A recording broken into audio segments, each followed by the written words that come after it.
지난주 수요일부터 이제 성경 공부를 이렇게 시작을 하고 있습니다. 책은 서점에서 이렇게 사셔도 되고, 또 굳이 책이 꼭 필요할 것 같지는 않을 것 같습니다. 그래서 책 제목은 성경 스케치라고 해서 좀 두꺼운 책자이긴 한데, 그 내용을 주로 해서 또 우리가 성경을 보면서 우리에게 도움이 될 수 있는 것들을 연이어서 이렇게 공부를 할 수 있는 시간들을 가지려고 합니다. 지난주에 우리가 봤던 신명기 말씀 가운데에 아주 중요한 말씀들이 들어있었죠. 그래서 그 말씀들을 우리가 살펴보고 서론적인 부분들을 조금 이야기를 했던 것 같습니다. 이 글자가 무슨 글자인가 한번 알아보셨나요? 무슨 글자든가요? 그러니까 잠언에 기록되어 있는 것처럼 상고의 배, 그래서 먼 데서 양식을 가져오는 것, 또 게을리 양식을 먹지 않는 것, 이런 부분들 우리가 한번 생각을 해본다 그러면 수요일이나 주일날 말씀을 듣고 거기서 마감하는 게 아니라 그게 그 다음 날도 이어지고 그것이 계속 되새김질이 될 수 있도록 하고 그것이 내 삶을 움직일 수 있도록 하는 데까지가 성경 공부의 목적지일 겁니다. 그래서 이 상고하고 묵상하는 그 시간이 없으면 자주 드리지만 게을리 얻은 양식이 됩니다. 그래서 게을리 얻은 양식은 우리 몸을 건강하게 만들지 못하는 것처럼 영의 양식도 마찬가지입니다. 그래서 내가 메모를 하고 적고 또 내가 배운 것에다가 또 더하고 해야 내가 더 윤택해지는 그런 삶들을 살아갈 수 있을 겁니다. 그런 의미에서 한번 이 글자 찾아보라고 말씀을 드렸었죠. 좀 쉬운 글자 같은데 근데 보면 자주 안 쓰는 글자이기도 해요. 그래서 이 나무 목자가 두 개가 모였죠. 그래서 숲을 임자를 이루었고 그 숲을 임자에 비유자가 더해졌죠. 그래서 느낌이 어떤 느낌이냐 하면 나무에 막 비가 많이 와 있을 것 같은 그런 느낌이잖아요. 그래서 이 글자의 뜻이 뭐냐 하면 장마림이에요. 그래서 밑에 있는 숲을 임자의 그 소리는 가져가고 뜻은 장마, 우리 비 많이 오는 그 장마 이야기하는 겁니다. 그런 한자를 갖고 있습니다. 이 얘기를 왜 하느냐 하면 쉬운 글자, 조금 더 쉬운 글자, 쉬운 글자, 그 글자가 더해지고 그 글자들이 더해져서 또 다른 어떤 글자의 의미들을 나타내게 되죠. 그래서 우리가 공부를 하는 것들이 성경을 알아가는 것들도 우리가 마찬가지다는 생각들을 해봅니다. 작은 것들, 또 작은 것들, 또 작은 것들이 모여져서 그것들이 어떤 것들을 만들어져 가는 겁니다. 그럼 반대로 작은 것들이 모여지지 않으면 늘 작게 있는 겁니다. 그래서 이 배움이라고 하는 것은요, 작은 것들이 매일 반복되어져서 모여지는 것, 이것이 중요하다는 생각을 합니다. 그래서 성경 말씀도 매일 읽는 그것이 우리에게 참으로 중요하다는 생각을 합니다. 디모데후서 3장 15절로 17절 말씀 우리가 같이 한번 살펴봤었죠. 그래서 그 성경에서 중요한 핵심이 되는 키워드는 성경은 구원받게 하는 책이다. 성경은 영생을 얻게 하는 책이다. 성경은 예수님에 대해서 이야기하는 책이다. 그래서 스펀지라고 생각을 한다면 뭔가를 머금고 있는데 예수님의 피에 대해서 머금고 있다. 우리 전도 집회 때 늘 했던 얘기들이죠. 그래서 핵심 단어는 구원이다. 그 다음 성경은 구원만 주는 책이냐, 영생만 얻도록 해주는 책이냐, 아니다는 것이죠. 그것을 출발점으로 해서 그 다음 구원과 영생을 하나님의 자녀로 표현을 하고 있고 하나님의 사람으로 표현하고 있습니다. 사람이면 다 사람이냐? 사람다워야 사람이지.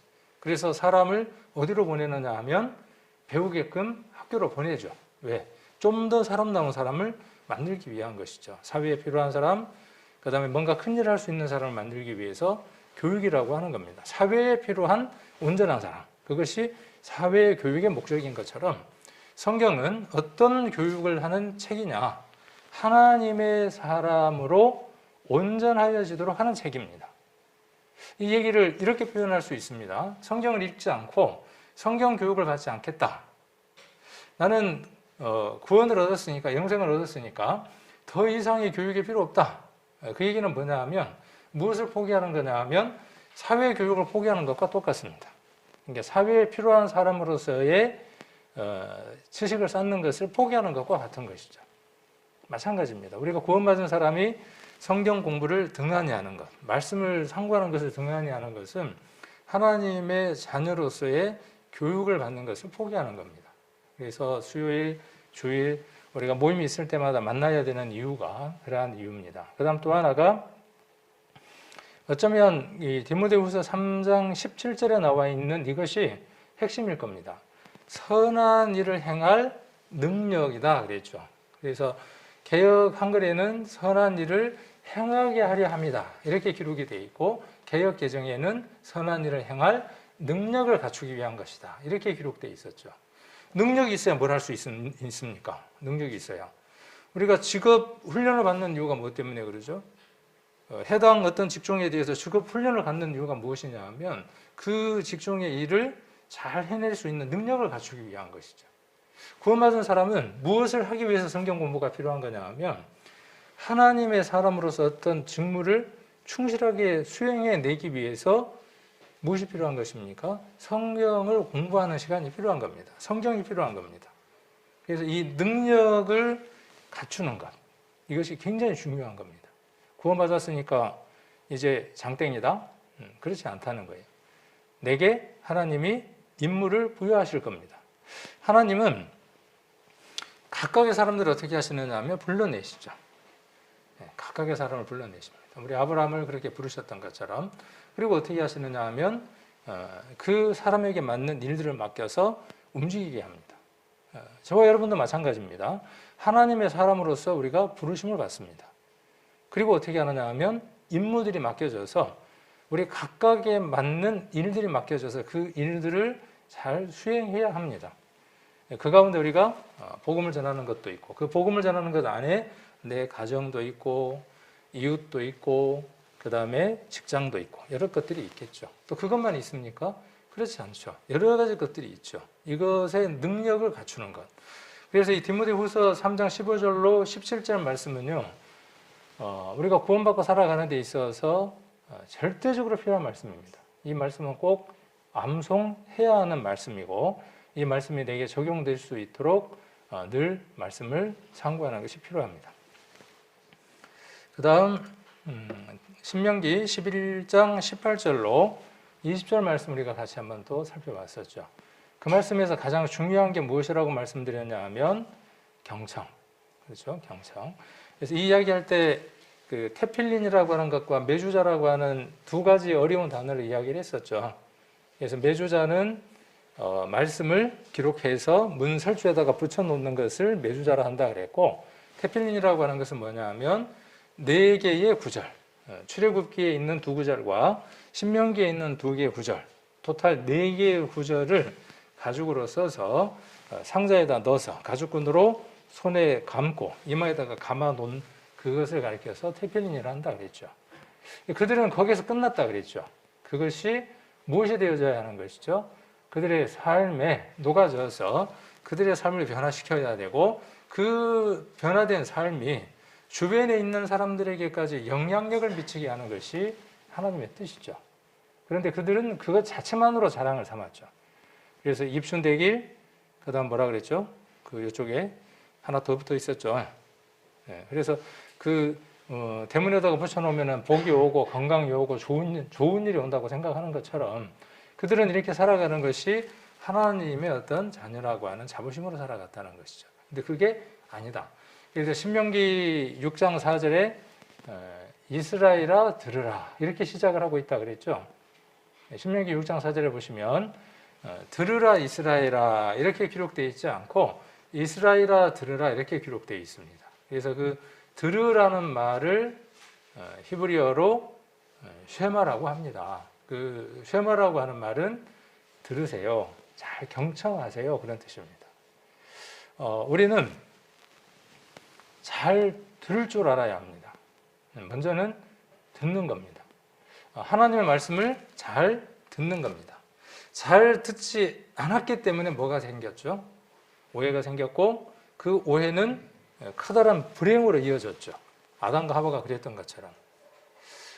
우리도 그래요. 부부 간에도 그렇고요. 모든 일들을 이렇게 잘 살펴보면 말하는 사람은 잘 말을 할 수 있어야 돼요. 자기 안에 있는 것을 상대방이 오해하지 않도록 이해를 시켜야 하는 능력을 또 갖춰야죠. 그냥 말을 그러잖아요. 본새 없이라 그러잖아요. 그냥 말을 어떻게 해버려요? 그냥 내뱉는 거예요. 내뱉어 말을. 침을 내뱉는 것처럼 말을 어떻게 하느냐 하면 내뱉는다고요. 입에서 나오면 다 말이냐 하면 그렇지 않죠.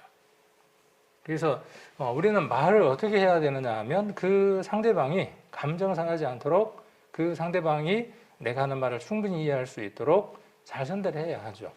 그런 면에 있어서 하나님은 말씀 우리에게 기록하셔서 우리로 하여금 하나님의 뜻을 잘 이해할 수 있도록 기록해 놓으셨어요. 자, 그러면 또 무엇도 필요하냐 하면 잘 들을 수 있는 능력도 필요해요. 뭐처럼 이야기해도 뭐처럼 알아듣는다 그러죠. 그런 것처럼 상대방이 말을 약간 좀 이상하게 하는데 우리는 어떻게 하는 걸 좋아하느냐 하면 딱 뭘 잡아요. 꼬투리를 딱 잡아가지고 그 얘기만 가지고 어떻게 해요. 앞뒤 문맥의 내용이나 그 사람이 무슨 얘기를 하려고 하는지 직감을 했어. 그런데 뭘 하려고 하는 거죠? 트집을 잡아서 뭔가로 꽈배기를 틀려고 하는 습성을 우리가 갖고 있다는 거죠. 구원받지 못한 사람들은요, 하나님의 말씀을 어떻게 듣는 겁니까? 그 내용이 어떤 건지를 전체적으로 알아요. 감각적으로 알아요. 그것이 자기에게 해가 되지 않는다는 걸 알아요. 그런데 우리가 구원받기 전에 어떻습니까? 하나님의 말씀을 들을 때 딱 꽈배기를 틀어서 약점을 잡으려고 하잖아요. 그렇기 때문에 우리가 하나님의 말씀을 들을 수 없었고 구원을 받을 수 없었죠. 지금 세상에 있는 사람들도 그래요. 그래서 우리 할 일이 뭐냐 하면 그들로 하여금 하나님의 말씀을 잘 경청할 수 있도록, 들을 수 있도록 뭘 해주는 겁니까? 바꿔리 하는 일들이 우리의 일들이죠. 그래서 우리말에는 이스라엘아 들으라 이렇게 되어 있지만 히브리어 원문에는 쉐마 이스라엘 이렇게 되어 있다는 거죠. 그래서 들으라는 말이 먼저 있다는 거죠. 그래서 경청은 참 우리에게 아주 중요한 겁니다. 말 잘하는 것, 잘 알아듣는 것 이런 것들이 하나의 능력이고 세상을 살아가는 데 있어서 굉장한 플러스 요소가 되죠. 저도 이 말하는 거에 대해서 생각을 많이 해봐요. 하루 종일 말하고 난 다음에 우리 성도님들하고 만일에 제가 목사가 아니었다면은 그럴 필요가 없었을 것 같아요. 근데 이 일을 하다 보니까 혹 제가 어떤 말하는 것들이 성도들에게 상처를 준다면 이것처럼 무거운 일이 없겠다 싶은 생각이 들어서 몇 년 동안 전도사, 목사 이렇게 이제 생활하면서 어느 성도가 교회에 안 보인단 말이에요. 또 어떤 일들이 있어서 저한테 표정이 좀 어둡단 말이에요. 그럴 때마다 뭘 생각을 해보느냐 하면 내가 혹 불편한 말을 던졌을까? 이런 생각들을 많이 해보게 되죠. 그것이 유익한 것 같아요. 그리고 어떤 데 보면 그런 때들이 덜어 있더라고요. 그냥 내뱉는 말 때문에 이 걸르지 않고 내어놓는 말 때문에 상처를 받는 일들이 있더라고요. 성도들 간에도 그렇겠죠. 부부 간에도 그렇고. 그래서 그런 것들을 우리가 한 번쯤 더 걸른다면 성도 관계가 화목할 수 있겠죠. 반대로 듣는 것도 어떻게 했어요? 경청도 그 상대방의 그 입장과 상황에 되어져서 이해하려고 마음을 먹고 듣는 거죠. 딱 꼬투리를 잡으려고 듣는 게 아니고. 그래서 우리나라 사람들이 코미디 프로 듣는 것 보는 것하고 외국 사람이 듣는 거 보는 거하고 다르다는 얘기를 제가 한 번씩 해드리죠. 우리나라는 코미디 프로를 볼 때 어떻게 해요? 코미디 프로 볼 때 네가 한번 날 웃겨봐라. 웬만해서는 내가 절대로 안 웃는다. 이게 지금 그 코미디를 보는 자세죠. 또 영화를 볼 때도 영화를 보면서 감동을 받으려고 준비를 하고 영화를 보는 것하고 그 각본을 어떻게 썼을까? 저기에 뭔 문제가 있을까? 오게티가 뭘까? 이렇게 보면은 그 영화를 보면서 아무런 그 유익이 없겠죠. 그런 것과 마찬가지지 않는가 생각을 합니다. 성경을 읽을 때에도 마찬가지입니다. 구원함을 받고 난 이후에 말씀을 접할 때에도 이 경청의 자세가 정말 필요합니다. 그래서 이 경청이 굉장히 중요합니다. 그 다음에 기억입니다. 암만 잘 들었을지라도 이해를 잘 했을지라도 그것이 기억되지 않는다면 내게 남겨져 있지 않다 그러면 문제가 됩니다. 제가 그 휴대폰에 메모리를 용량이 좀 큰 걸 샀어요. 똑같은 손톱만한 크기인데 마이크로 SD라 그러잖아요. 똑같은 사이즈인데 32기가도 있고 64도 있고 128도 있고 256도 있고 512도 있어요. 그것마다 가격이 틀리죠. 그래서 128은 뭐 한 2, 3만 원 한다면 256은 그거의 한 2배 값이고 512는 그보다 더 비싸죠. 근데 조금 용량이 큰 것 256기가를 샀어요. 사가지고 쓰는데 어느 날 갑자기 문제가 생기기 시작을 하더라고요. 복사를 해서 넣었는데 나중에 보면 없어.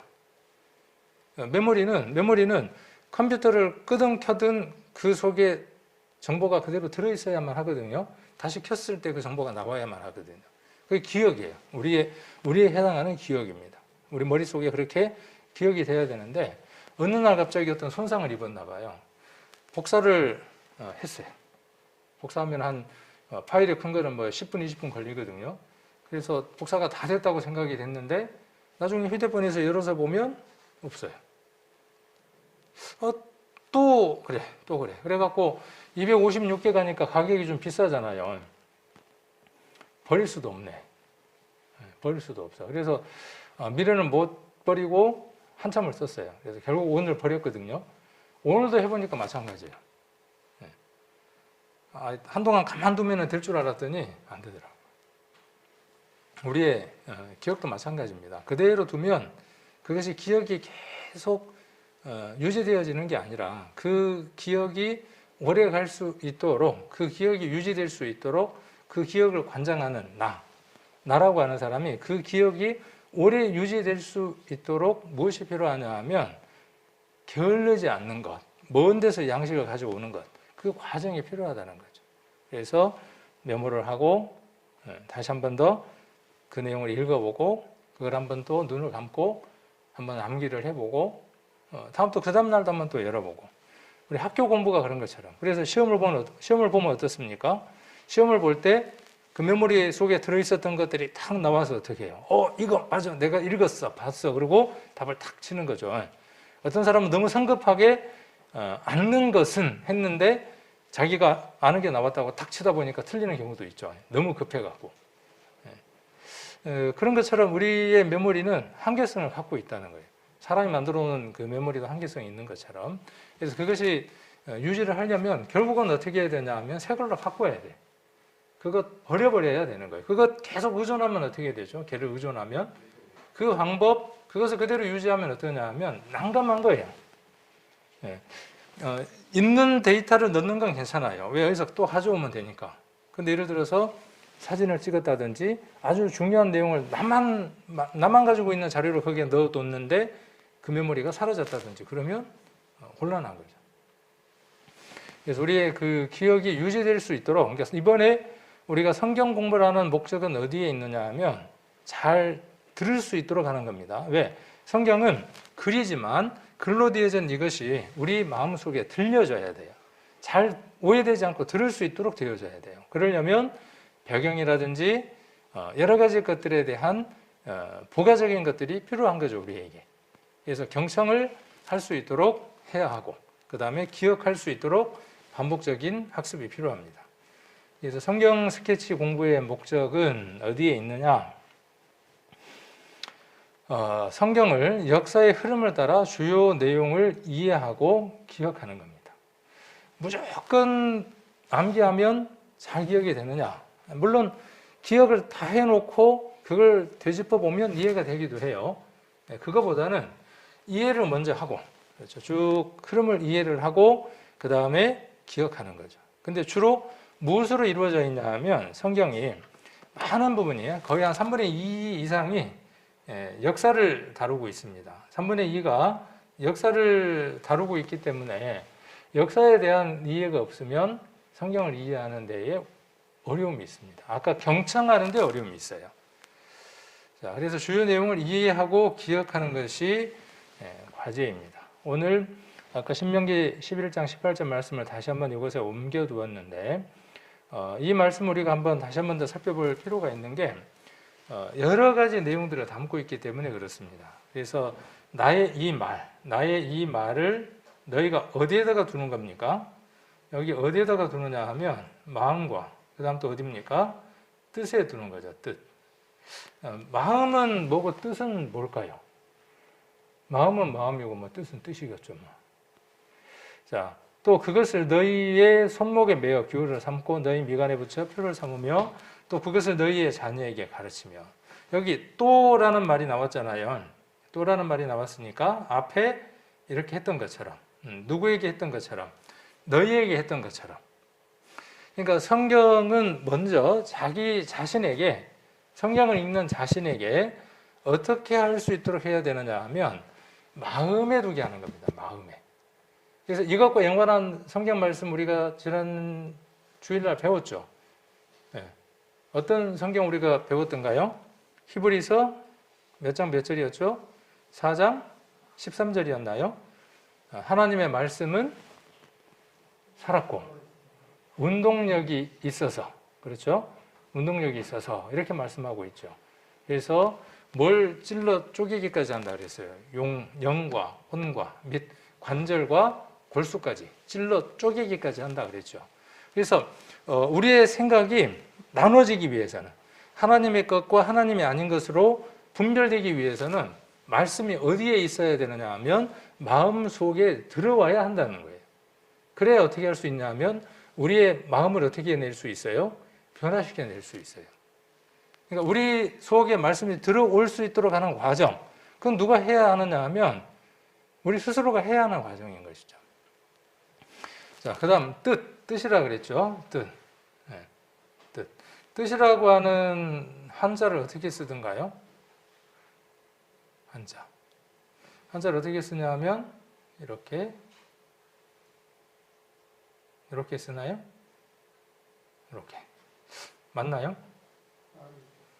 날일자인가요? 이렇게? 네.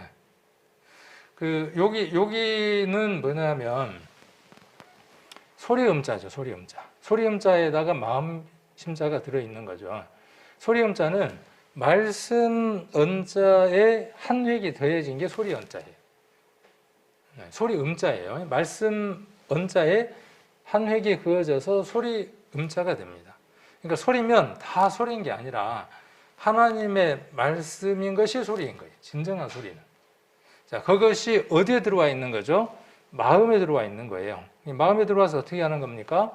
그 사람의 삶의 방향을 바꾸는 거예요. 그게 뭐냐면 뜻입니다. 뜻에다가 두는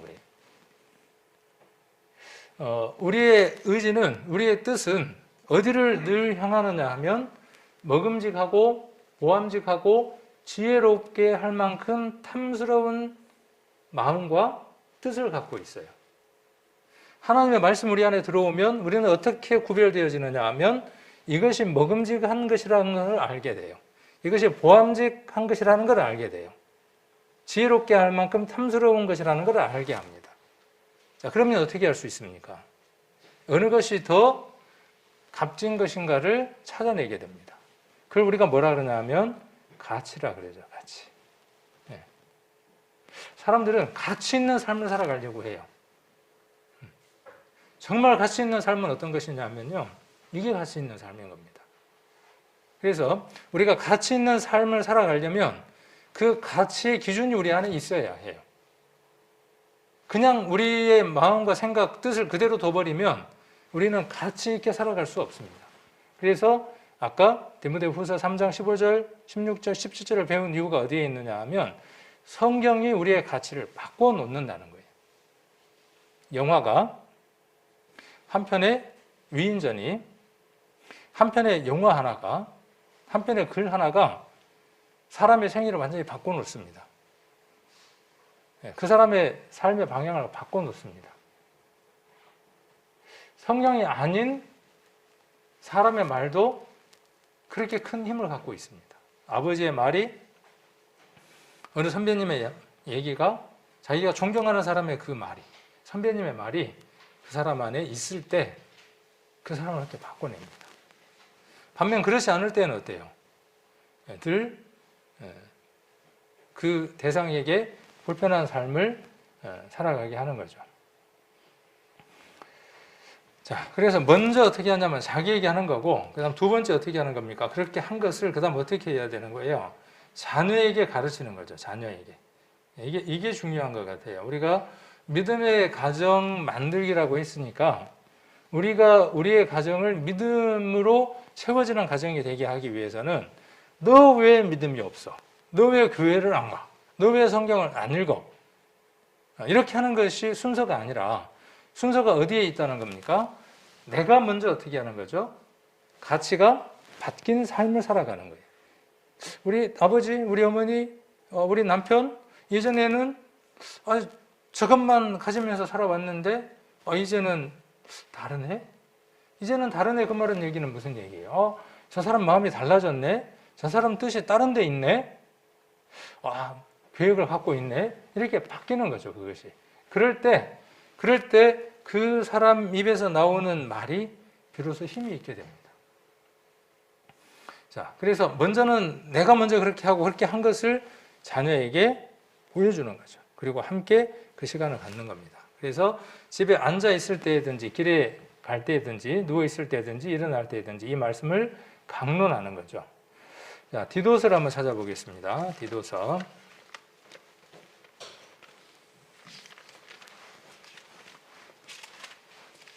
디도서를 한번 찾아보시면, 근데 이제 이런 말씀을 들으면 오해하시는 분들이 있더라고. 그러면 내가 이제부터 지금부터 시작해가지고 한 달이 지나고 두 달이 지나고 1년이 돼서 내가 정말 괜찮은 인격이나 괜찮은 가치관이 다 되고 나면 그때 우리 자식들을 데리고 성경도 이야기해주고 구원받으라고 이야기를 하고 그래야 되는 것이구나, 이렇게 또 오해할 수도 있습니다. 그 얘기가 아닌 것이죠. 우리가 그러한 과정 가운데 있으면서 이 일들을 진행하는 거죠. 내가 하나님 앞에 서 있으면서 그 즉시 이 일들이 병행되어야 되는 겁니다. 다 끝나고 나면 하는 게 아니고 함께 해 나가는 겁니다. 디도서 2장 15절입니다. 2장 15절. 너는 이것으로 말하고 권면하며 모든 권위로, 권위라는 단어를 보고 싶어서 이 말씀을 찾았습니다. 모든 권위로 책망하여 누구에게든지 업신여김을 받지 말라. 이 목회라는 디도에게 바울이 하는 얘기죠. 그래서 이것을 말하고, 이것이라는 건 뭐냐면 앞에 2장에 나와 있는 구원받는 것, 그 다음에 하나님의 백성으로서 선한 일을 행하며 살아가는 것. 그러니까 목회자는, 교회의 앞에서 일을 하는 사람은 무엇을 말해야 된다라고 지금 이야기하느냐? 바울은 구원받는 것에 대한 이야기를 해야 하고, 디모데후서 3장 15절로 16절, 17절에 대한 얘기를 해야 한다. 그래서 하나님의 친백성이 되게 해야 된다. 선한 일에 열심하는 사람이 되게 교회에서 이야기하는 사람이 목회자다. 그렇게 지금 이야기를 하고 있는 겁니다. 그러려면 그 본인도 어떻게 살아야 된다는 거죠. 그렇게 살아가야 된다는 거예요. 그렇게 살아가는 삶, 그 삶을 성경은 뭐라고 이야기하느냐 하면 권위라고 이야기를 합니다. 교회에 목사가 있고, 그 다음에 장로도 있고, 전사도 있고, 집사도 있고, 일꾼들이 있죠. 그 일꾼들이 교회 가운데에서 하나님의 권위로 말해야 하는 거죠.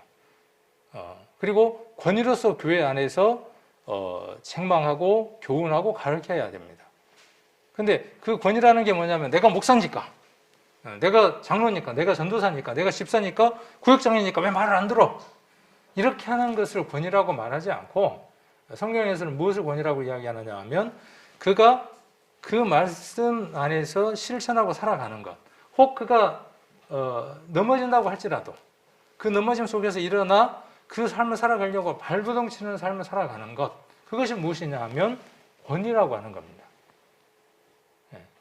그래서 우리 교회의 구역장님은, 우리 교회의 집사는, 전도사는, 장로는, 목사는 권위 있는 삶을 목표로 해야 하는 것이죠. 그리고 이걸로 책망하고 살아가는 겁니다. 또 에베소서를 한번 보겠습니다. 에베소서 6장입니다. 아까 자녀에게 하라고 했으니까 한번 말씀을 보려고 하는 겁니다. 6장 4절. 또 신약 317페이지. 또 아비들아, 너희 자녀를 노엽게 하지 말고, 노엽게 하지 말라 그랬습니다. 오직 주의 교양과 훈계로 양육하라. 이 교양이라는 건 어른이 어린아이와 함께 있는 상태예요. 그 어린아이의 수준에 내려가서 그가 이해할 수 있도록 함께 해주는 거예요. 그것이 교양이에요. 그리스도께서 그렇게 하셨던 것처럼. 그래서 자녀를 노엽게 하는 게 아니라 주의 교양과 훈계로 양육하는 거예요. 내 것으로 양육하는 게 아니라 내가 못다한 것들을 자녀에게 이루려고 애를 쓰는 게 아니라 그리스도께서 내게 원하시는 것이 무엇인가를 알아가는 것처럼 하나님께서 이 자녀를 두고 어떤 일들을 행하실 것인가를 바라보고 그 자녀에게 다가가는 것이죠. 그것이 부모의 권위입니다. 부모의 권위는 언제 서느냐 하면 그가 말씀 안에서 앞에 나와 있는 말씀처럼 하나님의 말씀을 자기 마음과 뜻에 두고 그 삶이 변화될 때 그것이 하나님의 권위인 겁니다. 그 사람이 어떤 사람이냐 하면 하나님의 말씀대로 사는 사람이며 하나님의 사람인 겁니다. 그게 우리의 목적지죠. 우리가 원하고 추구하는 바죠. 저도 원하고 여러분들도 간절히 원하는 것일 겁니다. 자, 그리고 강론하라 그랬죠. 강론이라는 게 뭘까요? 한문으로 돼 있어서 이것도 조금 수고가 필요하더라고요. 한자도 한번 찾아보고 사전을 좀 찾아볼 필요가 있더라고요. 그래서 이 말씀을 강론한다 그랬는데 강론이라는 말은 익힌다, 익히고 말한다 그런 뜻이더라고요. 그러니까 익힐 강자에 말할 논자를 써서 강론이라고 이야기를 했습니다. 그러니까 하나님의 말씀을 어떻게 하느냐면 한 번 듣고 끝나는 게 아니고 익히는 거예요. 그래서 이 익힐 강자는 독사하다, 풀이하다, 읽다, 해석하다 그런 뜻이고 그 다음에 말하다는 말은 진술하다, 사리를 밝히다, 토론하다, 그 다음에 사물의 이치를 헤아리다 그런 말이 론입니다. 그러니까 강론이라는 건 뭐냐면 그 말씀을 듣고 어떻게 하는 겁니까? 그 말씀이 그러한가 하여 그 말씀을 날마다 어떻게 하는 거죠? 상고하는 사람인 거죠. 그게 강론이에요. 우리가 지난번에 아가서라든지 그 다음에 또 여러 성경들을 공부하는 시간을 가졌습니다. 그래서 욥기 공부도 했어요. 그런 거를 우리가 강해설교라 그럽니다. 강해설교. 그러니까 이 강자가 나와서 이제 덧붙여서 한번 이야기를 해보면, 그래서 해라고 하는 건 뭐냐 하면 풀이하다 할 해자예요. 풀이하다. 강해라는 말은 익히다 할 때 그 강과 그 다음에 해석하다, 가르치다, 해부하다, 벗기다 그런 말에 해자를 쓴 거예요. 그러니까 강해라는 건 뭐냐 하면 그 말씀을 익히 풀어서 어떻게 해주는 거죠? 알아듣기 쉽게끔 이야기해 주는 것이죠. 여러 말씀들과 연이어서 해주는 것들을 우리가 강해설교라고 이야기를 합니다. 그래서 누구에게 그렇게 하라고 이야기하는 것이죠? 지금 모세가 이스라엘 백성들에게 거기에 있는 모든 성인들에게 모든 장정들에게 지금 뭐라고 이야기하느냐 하면 너희는 이렇게 하라 그렇게 이야기하고 있죠. 언제까지 이렇게 해야 될까요? 성경 공부는 하나님의 말씀을 공부하는 것은 언제까지 해야 되는 건가요? 언제까지 하면 될까요? 신명기 한번 찾아보겠습니다. 신명기 17장입니다. 17장 19절 신명기 17장 19절 평생에 자기 옆에 두고 읽어서 지금 우리가 지난주부터 배우는 성경 구절들은 이렇게 낱낱이 적어놓고 또 암송하고 적용하고 하는 것들이 필요하겠죠. 그 가운데 하나인 겁니다. 이것도 평생에 자기 옆에 두고 읽는 겁니다. 성경책이든 그것이 휴대폰이든 태블릿이든 어떤 도구든 간에 어떻게 하는 게 필요한 겁니까? 평생에 자기 옆에 두고 있도록 해야 돼요. 그런데 가장 좋은 건, 가장 바람직하고 권할 만한 것은 종이로 된 성경을 읽는 겁니다. 그리고 소리 내서 읽는 것이 훨씬 더 바람직합니다. 소리 내서 읽는 겁니다. 그럼 시간이 좀 더 걸리겠죠. 눈으로 이렇게 쭉 읽어 내려가는 것과 소리를 내서 읽는 것은요, 차이가 많이 납니다. 우리 이제 교회 평균 나이들이 높아져 가고 있잖아요. 그래서 치매에 대한 걱정들도 있고 그렇잖아요. 근데 그런 것들을 예방하는 방법 중에 하나가 뭐냐 하면 소리 내서 읽는 겁니다. 소리 내서 읽는 것. 그래서 이것을 많이 이제 그 사회복지나 이런 데서는 권하고 있고 그런 것 같더라고요. 우리는 이 하나님의 말씀을 그렇게 소리 내서 읽는 것이 얼마나 좋겠어요. 그래서 평생에 자기 옆에 두고 읽어서 그 하나님 여호와 경외하기를 배우는 거예요. 배우는 겁니다. 경외하기를 배우는 거예요. 언제까지 배우는 겁니까? 평생이라 그랬으니까 언제까지? 죽을 때까지, 죽을 때까지. 근데 공부 끝났다 그러면요. 하나님의 말씀을 어떻게 해버리는 거죠? 거절하는 것과 다름이 없습니다. 또 이 율법의 모든 말과 이 규례를 지켜 행할 것이라 그랬어요. 그러니까 초점이 어디에 있냐면요. 그렇게 해서 마지막 초점이 어디에 있는 거예요? 행하는 거예요. 디모데후서 3장 17절도 초점이 어디에 있어요? 선한 일을 행하게 하는 것, 선한 일을 행한 능력을 갖추는 것. 그래서 그 선한 일이 열매로 맺히는 것. 나무를 심는 목적은 어디에 있느냐 하면 열매를 보는 거예요. 꽃나무를 심으면 그 꽃나무를 심는 주인의 마음은 뭐냐 하면 꽃을 보고자 하는 거예요. 하나님 우리에게 원하시는 뜻은 어디에 있느냐 하면 하나님이 원하는 삶으로 우리의 삶들이 바뀌어져 가는 것. 그래서 그 율법의 모든 말과 규례를 지켜 행하는 거예요. 그러니까 율법과 규례를 지킬 수 있는 힘이 어디에서 나오는 겁니까? 그렇죠. 말씀을 우리가 마음과 뜻에다가 두는 것, 기억하는 것, 공부하는 것, 경청하는 것, 그것으로부터 온다는 것을 먼저 우리가 잘 이해를 해야 한다는 겁니다. 가장 기본이 되는 얘기예요, 이것은. 자, 그 다음에 에스겔서 36장입니다. 한번 찾아보겠습니다. 이 말씀도 또 잘 기억을 해 두셔야 되겠죠. 에스겔서 36장 26절입니다.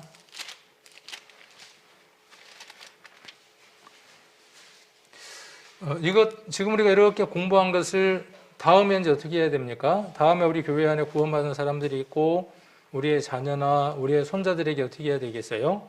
이리 와봐 하고 이제 가르쳐 줘야 되는 거죠, 이거.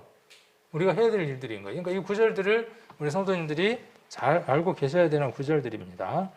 36장 26절 한번 보시면 25절부터 한번 보겠습니다. 맑은 물로 너희에게서 뿌려서 너희로 정결케 하되 곧 너희 모든 더러운 것에서와 모든 우상을 섬김에서 너희를 정결케 할 것이며 또 새 영을 너희에게 두고 새 마음을 너희에게 주되 너희 육신에서 굳은 마음을 제하고 부드러운 마음을 줄 것이며 또 내 신을 너희 속에 두어 너희로 내 율례를 행하게 하리니 너희가 내 규례를 지켜 행할지니라. 여기도 뒤에 보면 규례를 지켜 행할지니라고 마침표가 되어 있습니다. 예수 그리스도의 십자가의 보혈이 어떤 것을 행해도 되지 않는다고 하는 면죄부로 종지부를 찍나요? 예수 그리스도의 십자가가 무엇으로 종지부를 찍느냐 하면 하나님을 사랑하고 네 이웃을 네 몸과 같이 사랑하라, 행하라 하는 것으로 종지부를 찍는다는 거예요. 예수 그리스도의 십자가를 자기들 심령 안에 온전하게 수용했으면 하나님 사랑할 수밖에 없고 예수 그리스도의 보혈이 내 심령 가운데 채워졌으면 이웃에게 복음을 전하는 것은 당연한 것이라는 거죠. 그 힘이 어디에 있는 겁니까? 그것이 그 말씀이 내게 이루어졌을 때예요. 여기 보면 개역 개정인데 이 성경에서는 영을 또 여기도 영을 이렇게 되어 있는데 우리가 보는 개역 한글에는 뒷구절에는 신을 이렇게 기록되어 있죠. 오해가 있을 수 있어요. 어떤 오해가 있을 수 있냐 하면 신을 받는다 그러니까 어떻게 되는 것 같아요? 신을 받는다 그러니까 마치 이 신접한 사람들의 어떤 그런 느낌들의 뉘앙스를 줄 수 있을 것 같으니까 이렇게 바꾼 것 같아요. 그래서 하나님의 영을 어디에 두느냐 하면 우리의 마음 가운데 두는 겁니다. 그러면 어떻게 되느냐 하면 부드러워져요. 하나님의 사람은 부드러운 사람이에요. 그러나 강한 사람입니다. 그렇죠? 부드러우면서 한없이 부드러우면서도 한없이 강한 사람입니다. 그를 꺾을 수 있는 사람이 없습니다. 앞서간 믿음의 선진들이 폴리갑이나 이런 사람들도 기름감에 튀긴다 그러니까 뭐라 그래요? 튀기든 말든 네 마음대로 해라. 그러나 일평생 나를 한 번도 부인하지 않았던 그 예수님을 내가 부인할 수 없다. 부드럽지만 그 강함을 꺾을 수 없습니다. 그것이 그리스도인들의 특징입니다. 뭐 죽는 건 뭐 별수냐 그 말이에요. 별거냐 그 말입니다. 자, 그것은 무엇 때문에요? 그 안에 영원한 것이 들어와 있기 때문에 잠깐의 그 생명을 부지하는 것보다는 영원한 생명이 우선이라는 것을 알기 때문에 그렇습니다. 그래서 이 내 규례를 지켜 행하라 하는 것이 이 구절에 있어서 핵심이 되는 구절이라는 거죠. 이스라엘은 그렇게 했나요? 못했나요? 그렇게 이 말씀들을 외우고 달달달 했음에도 불구하고 어때요? 하나님의 마음을 잘 이해하지 못했어요. 왜? 경청하지 못했기 때문에 그래요. 우리도 그럴 수 있습니다. 우리들의 형편이 있고 우리들의 상황이 있으면 하나님의 말씀을 내 상황에다가 넣어버리는 겁니다. 하나님의 그 뜻과 계획 속에 내 생각과 내 뜻들을 넣어야 구원도 받고 삶이 윤택할 텐데 내 상황에다 하나님의 말씀을 넣는 거예요. 이스라엘이 그랬던 것처럼 우리는 그러한 일을 범하지 않기 위해서 말씀을 공부하려고 하는 겁니다. 자, 성경의 역사의 흐름을 따라서 주요 내용을 이해하고 기억하는 것. 그래서 주요 내용을 공부하는 이유와 유익한 점, 그리고 성경 66권은 방대하다는 것, 그 다음에 활용이 가능하다는 것, 그 다음에 성경 해석에 바른 기초를 세울 수 있다는 겁니다. 성경의 그 기본적인 틀을 세워야 기본적인 것을 알아야 우리가 다른 성경들을 해석하는 데에 왜곡되지 않는다는 것이죠. 그래서 이단의 교리를 점검하거나 이단인 것에 대한 기준들을 세울 수 있는 것은요, 성경의 틀을 잡아야만 가능한 겁니다. 성경의 주요 내용도 이해하고 기억하기가 사실 어렵습니다. 이렇게 앞으로 이렇게 빨간색으로 이렇게 표시가 되어지면, 빨간색으로 표시되어진 것들은 성경의 주요 내용을 이야기하려고 하는 그 심벌이다, 표시다라고 생각을 하시면 됩니다. 이번에 이 성경 스케치라고 하는 걸 공부를 할 때. 그래서 틀을 사용하여 성경의 주요 내용을 기억하게 하려고 하는 겁니다. 틀을 기억해야 되는 거죠. 틀을. 기본 틀, 프레임을 기억해야만 성경의 주요 내용들을, 흐름들을 이해할 수 있게 됩니다. 그래야 왜곡이 안 생기는 거죠. 자, 그래서 틀들을 한번 공부를 해보려고 하는 겁니다. 성경의 틀을 한번 공부를 해보려고 하는 거예요. 그래서 틀은 어떻게 지금 정리를 하고 있냐 하면, 성경 안에 있는 내용으로 틀을 삼고 있고, 테마별로 나누었고, 테마로 나눈 본문을 이해하고 기억하기에 가장 효과적인 것으로 틀을 세웠다 그랬어요. 그래서 이동 경로, 지도를 이용하고, 인물을 우리가 한번 살펴보고, 인상적인 주제, 그 다음에 핵심 주제, 그 다음에 세계사적인 배경, 도표, 이런 것들로 성경의 주요 내용들을 우리가 한번 살펴볼 겁니다. 그래서 오셔서 이렇게 편안하게 이렇게 앉아서 이해하는 게 먼저라 그랬죠. 먼저는 이해하는 게 먼저. 그 다음 어떻게 해야 하죠? 그것을 반복해서 기억하는 것이 필요하겠죠. 자, 특징 중에 하나는 성경에 나와 있는 역사서를 16권을 중심으로 해서 역사순으로 맥을 잡았어요. 그리고 나머지 50권을 첨가하는 형식을 취했어요. 우리가 지금 성경 공부하려고 하는 게 역사서 16권을 중심으로 하는 겁니다. 그리고 그 16권에다가 나머지 성경들을 넣는 거예요. 그런 방식으로 성경을 공부하게 됩니다. 그래서 역사서 16권. 우리 지난주에 4개였던 거 기억하시나요? 역사서가 있었고, 또 뭐가 있었죠? 역사서, 예언서, 그 다음 또 뭐가 있었죠? 시가서, 그 다음 또 뭐가 있었나요? 서신서. 그렇게 4개가 있었죠. 저도 보세요. 이게 계속 반복 안 하면 잊어버리거든요. 근데 반복을 하면 또 어떻게 되느냐 하면 또 떠올라요. 아, 맞아 하고. 자, 여기 있었네. 그러네요. 그죠? 그래서 50권의 내용들을 이곳에다가 넣는 방식으로. 그래서 크게 4개의 큰 틀로 성경을 이해를 해볼 수 있습니다. 크게 4개의 틀로 이해를 할 수 있습니다. 그래서 성경 역사를 기준으로 해서 16권을 4부분으로 나누는 거예요. 그래서 큰 틀을 잡는 겁니다. 그래서 뭘 기준으로 삼느냐 하면, 역사니까 왕국을 기준으로 해서 삼습니다. 이스라엘이라고 하는 그 나라의 왕국을 중심으로 해서 왕국과 그 이후를 중심으로 해서 그 이전, 왕국 이전과 왕국과 그 이후, 그 다음 예수님, 사도시대, 이렇게 네 개의 큰 틀로 나누는 거예요. 그러면 성경이 이 네 개의 큰 틀로 들어오는 거죠. 네 개의 큰 틀로. 그 다음에 네 개의 큰 틀을 다시 23개의 중간 틀로 나누었어요. 여기 보시면 일단 이제 뒤에 나올 텐데, 그래서 여기 이제 그 16권을 왕국 시대에는 몇 권이 되죠? 6권이 되고, 그 다음에 왕국과 그 이후의 시대는 6권. 제가 글자가 잘 안 보이니까 조금 확대를 하도록 하겠습니다. 왕국 이전은 6권이 아니라 5권. 그래서 왕국 이전의 내용은 창세기, 출애굽기, 민수기, 신명기가 어디 갔죠? 창출, 민, 수, 삿. 그렇죠? 신명기는 어디 속에 들어가죠? 민수기 속에 신명기가 들어가는 방식입니다. 자, 그래서 5권, 그 다음에 왕국과 그 이후의 시대 해서 6권, 사무엘상, 사무엘상하, 열왕기 상하, 열왕기 하, 에스라, 느헤미야, 이렇게 6권의 성경을 왕국과 그 이후의 기점으로 보는 것이고요. 그 다음에 예수님 시대는 쉽네요. 4권. 4권, 마태복음, 마가복음, 누가복음, 요한복음. 그래서 예수님의 생애를 5기에 나눠서 공부를 하게 됩니다. 그래서 예수님 탄생부터 시작해서 십자가에 못 박혀 돌아가시고 부활하신 그 내용들까지를 5부분으로 나눠서 작은 틀로서 이렇게 이해를 해볼 수 있겠고, 그 다음에 역사서의 마지막 한 권은 사도행전이 되겠죠. 그 사도행전에서 파생된 성경들, 그 사도행전 속으로 들어갈 수 있는 성경들이 나머지 성경들이 되어지겠죠. 뒤에 나와 있는 서신서들이.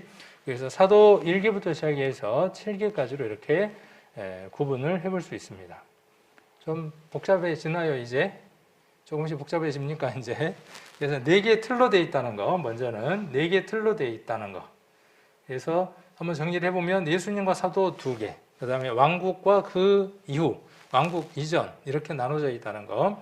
그 다음에 이 왕국 이전의 내용을 보면 중간 틀이 이렇게 몇 개의 중간 틀이 아까 있다 그랬죠? 중간 틀은 몇 개? 자, 중간 틀은 몇 개? 자, 큰 틀 4개에 중간 틀이 23개. 그 아래 뭐죠? 43개의 작은 틀로 구성이 되어 있다는 거죠. 그래서 이대로 한번 공부를 해볼 수 있게 된다는 겁니다. 그래서 중간 틀은 여기 번호를 쭉 붙여져 있죠. 그러니까 이 왕국 이전에는 7틀이 되겠죠. 아담, 노아, 족장, 출애굽, 광야, 정복, 사사 때까지가 7개의 중간 틀이 되고 그 아래에 23개의 작은 틀들이 있는 거죠. 자, 그 다음 왕국과 그 이후의 시대는 이렇게 4개의 시대가 있습니다. 단일, 그 다음에 분열, 잔존, 귀환 이렇게 있습니다. 귀환에 해당하는 성경은 뭐가 되겠어요? 귀환에 해당하는 성경 하면 에스라나 느헤미야가 그 성경에 해당이 되겠죠. 그래서 이런 식으로 성경을 역사 순서대로 역대기 순으로 성경을 이해하고 공부할 수 있도록 큰 틀 속에 작은 틀들을 잡고 그 작은 틀 속에 또 작은 틀들을 잡아서 성경을 공부할 수 있도록 해보는 겁니다. 그래서 이스라엘이 단일이었죠. 원래는 한 단일 왕국에다가 이스라엘이 둘로 나눠지게 되죠. 그 나눠지는 과정들의 내용들을 기록해 놓은 것이 성경들이죠. 그래서 그 나눠진 나라가 어떤 왕들이 있었고 그 왕 때 어떤 이야기가 있었는가에 대한 기록들을 말하고 있는 것이 열왕기 상하, 그 다음에 열왕기 상하가 되겠죠. 자, 이런 식으로 구성이 되어집니다. 자, 그 다음 이렇게 한번 색깔로 보면 4개, 하나, 둘, 셋, 4개로 나누어지게 되고 왕국을 기점으로 해서 왕국 이전이냐 이후냐. 그러니까 사무엘 상하를 기준으로 해서 사무엘 상을 기준으로 해서 왕국 이전. 그 다음에 사무엘 상을 기준으로 해서 왕국과 그 이후가 되겠죠. 그 다음에 신약과 구약. 이 신약과 구약 안에는 사이에는 뭐 침묵기, 중간기라고 하는 약 400년의 기간이 있기는 하지만 그 기점은 그냥 빼도록 하고, 그래서 예수님 시대, 사도 시대 이렇게 네 개의 큰 틀로 나눕니다.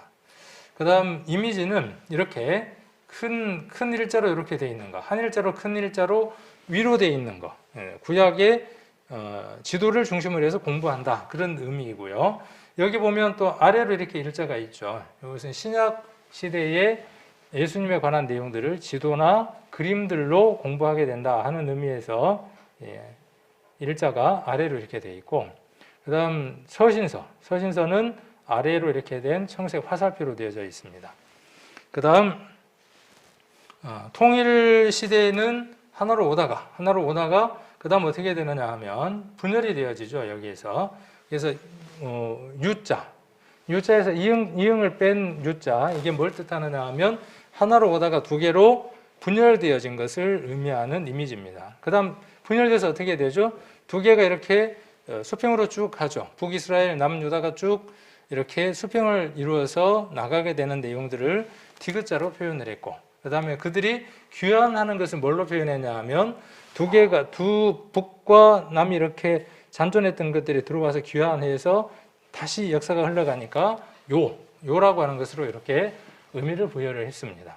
그래서 이렇게 머릿속에 한번 담아두고 한번 정리를 해 나가시면 될 것 같습니다. 그래서 이미지를 사용해서 역사서 16권의 주요 내용을 엮어가면서 50권을 그 속에다가 포함하는 방식으로 공부를 하게 됩니다. 그래서 왕국 이전은 아까 성경이 몇 개였던가요? 5권이었죠. 창세기, 출애굽기, 민수기, 여호수아, 사사기. 그런데 그것 속에 4권이 포함되는 거죠. 아까 16권 역사서 속에 50권이 그 속에 들어간다 그랬죠. 연대기.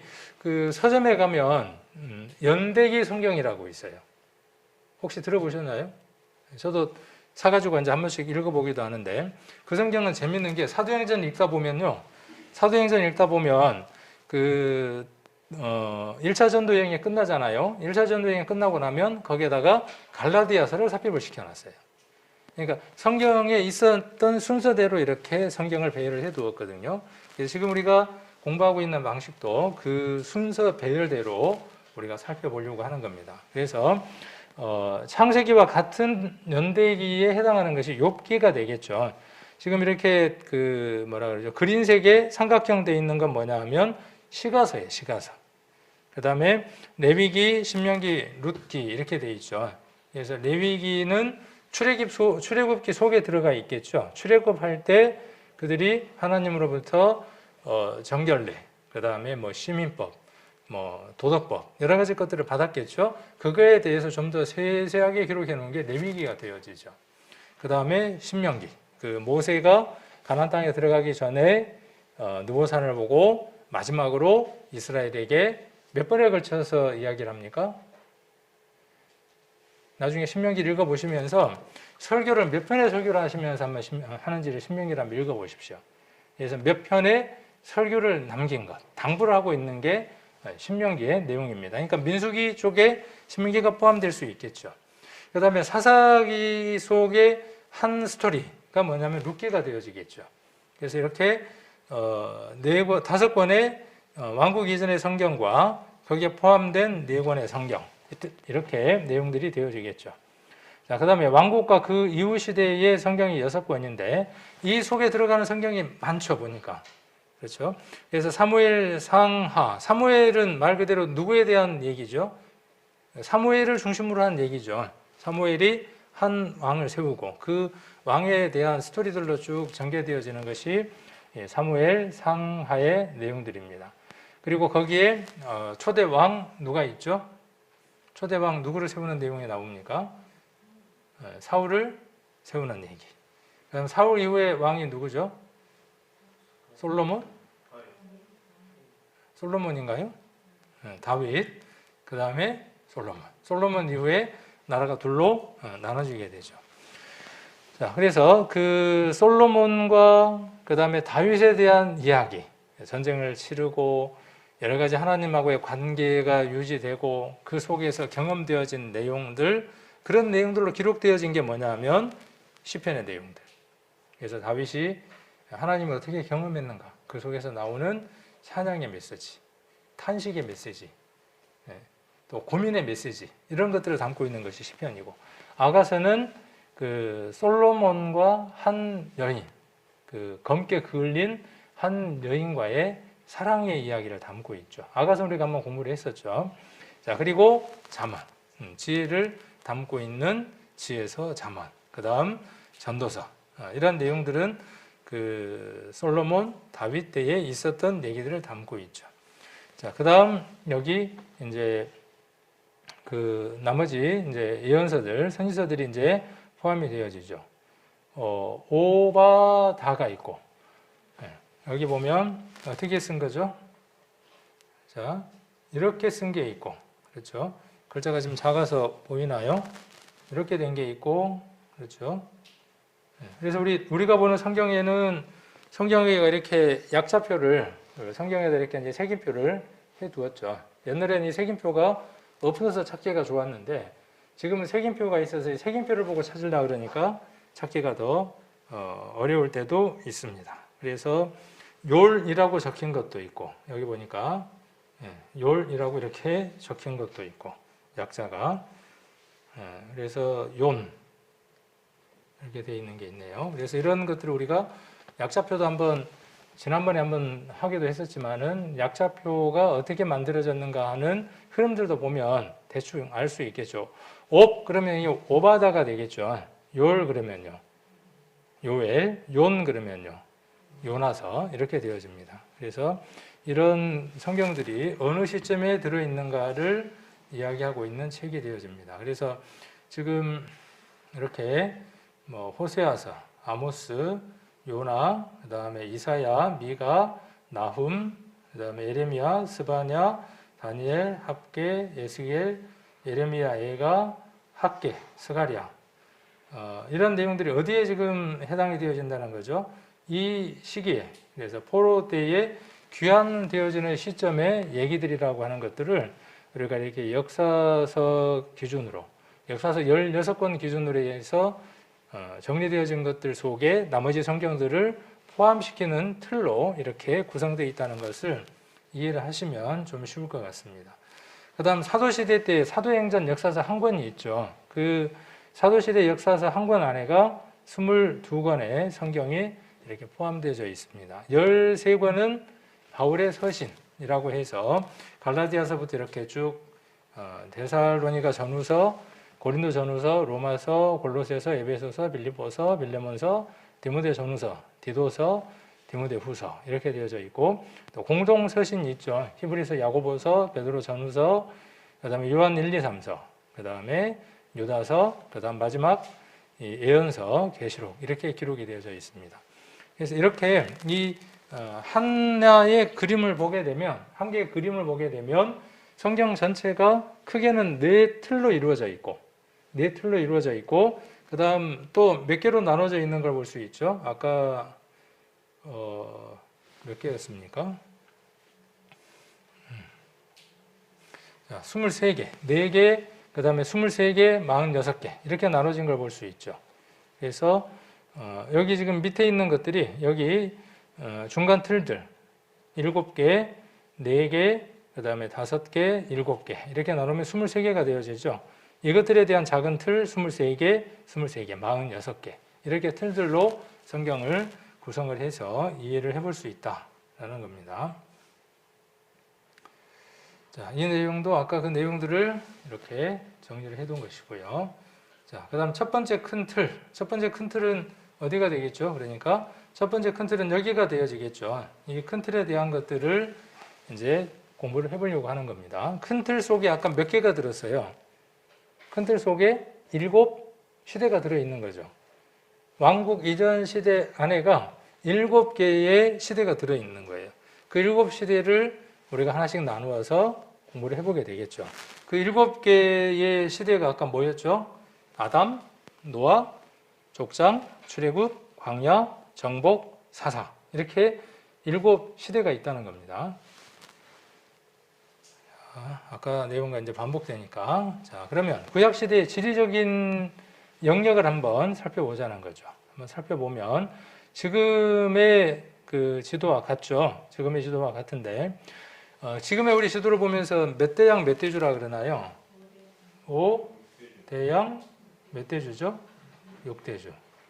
그러니까 땅이 5덩어리, 땅이 6개, 바다가 헷갈리네 자꾸요. 바다가 5개, 땅이 6개. 그렇다는 거죠. 한번 확인 한번 해볼까요?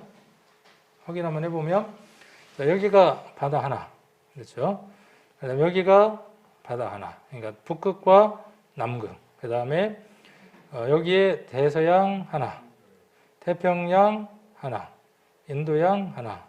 그래서 하나, 둘, 셋, 넷, 5개의 바다라고 이야기를 합니다. 그 다음 6대주는 뭘 이야기하느냐 하면 여기에 있는 북아메리카, 그 다음에 남아메리카, 그 다음에 오세아니아, 그 다음에 유럽, 이렇게 유럽, 그 다음 아시아, 아프리카. 그럼 몇 개죠? 하나, 둘, 셋, 넷, 5, 6개의 대륙으로 이루어져 있다는 거죠. 이걸 누가 제일 먼저 학문적으로 정리해서 이야기를 했나요? 누가?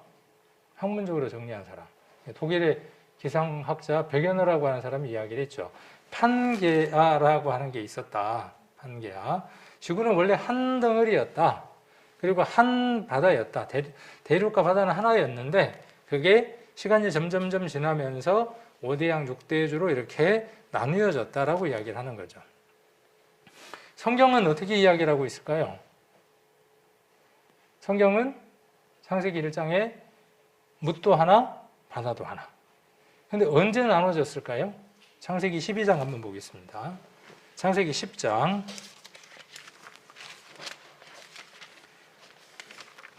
창세기 10장 25절 한번 보시면 10장 25절 에벨은 두 아들을 낳고 하나의 이름을 벨렉이라 하였으니 그때 세상이 나누었으며 아이 세상이라 그랬지 언제 땅이라고 그랬냐 그렇게 이야기할 수 있잖아요.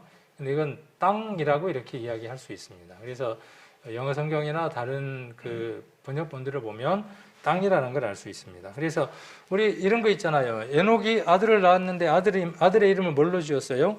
에녹이 어떤 메시지를 들었습니까? 유다서에 하나님이 이 세상을 경건치 않는 자의 경건치 않는 삶을 따라서 경건치 않는 자를 심판하시겠다는 메시지를 들었죠. 그래서 세상이 마침내에 심판받을 거라고 하는 메시지를 들었는데 그때 아들을 낳았죠. 그 아들의 이름을 무드셀라라고 이름을 지었죠. 그런 것처럼 어떤 사형과 이름들을 같이 하고 있죠. 그래서 벨렉이라고 하는 뜻이 어떤 뜻이냐 하면 땅이 나누어졌다라는 뜻을 갖고 있습니다. 역대상에는 여기에 있었던 사람들의 이름들을 다시 한번 정리하고 있는 것을 한번 볼 수 있습니다. 그래서 성경은 땅이 나누어졌다고 하는 것들도 사람의 이름을 통해서 기록하고 있는 걸 볼 수 있습니다. 이건 그냥 부수적으로 우리가 한번 성경 공부를 하면서 알고 계시라고 이야기를 하고 있는 겁니다. 이거는 우리가 학교에서 이렇게 이제 배우고 있는 것들인데 구약 시대에도 지리적인 영역들이 이렇게 나눠져 있는 걸 볼 수 있습니다. 자, 구약 시대에 11시대, 구약의 11시대, 아까 7시대가 있었죠. 아까 7시대 기억나시나요? 그 7시대와 그 다음에 왕국과 왕국 이후의 시대 4시대, 그 4시대 다 합쳐서 11시대죠. 그 11시대에 있었던 일들이 어디에서 일어났던 일들이냐 하면 이 네모난 곳에서 일어난 일들이에요. 그러니까 지리적으로는 그러한 곳에서 일어난 이야기를 담고 있다는 것이고 사도들의 7시기 그렇죠? 사도행전에서 오순절날 성령이 임하고 성령 임한 이후로 복음이 쭉 전해지는 모든 과정들, 그래서 교회가 형성되어지는 모든 내용들을 담고 있는 것이 사도 7시대의 이야기들입니다. 그래서 까만색으로 칠된 4개의 부분. 그러니까 어디까지가 되겠어요?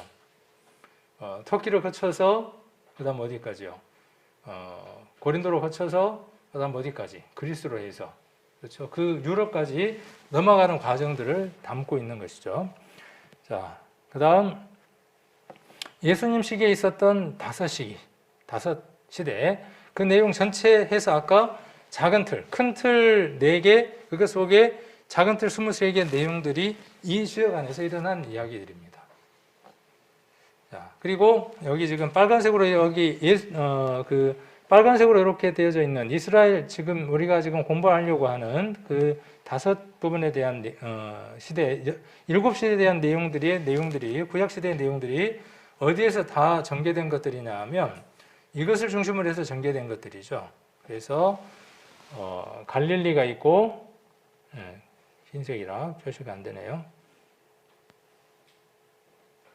갈릴리가 있고 사해가 있고 그 다음 자 여기가 우리가 에덴 동산이 있었을 것이라고 추정되어지는 장소 페르시아만이 되고 이렇게가 유프라테스 강이고 티그리스 강이고 그 다음 우리가 전도집회 때에 이렇게 흘렀던 강과 이렇게 흘렀던 강을 인공위성으로 촬영해서 발견했다.